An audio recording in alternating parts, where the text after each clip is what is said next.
Hi, this is Cherie with Rehash Fiber. Today I'm going to teach you how to pick up a dropped stitch. If you're knitting and it drops, all you need is a crochet hook just a little bit smaller than what you're knitting with. As you're knitting, if you lose a stitch and it drops, I'm going to show you how you can pick it up. So I set up this scenario here for us. Got a simple knit stitch here and it has dropped.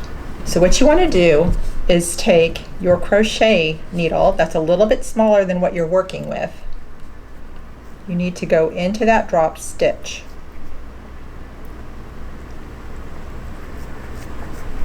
Then you're going to pull the strand above it through, and then you're going to go up to the next strand and pull it through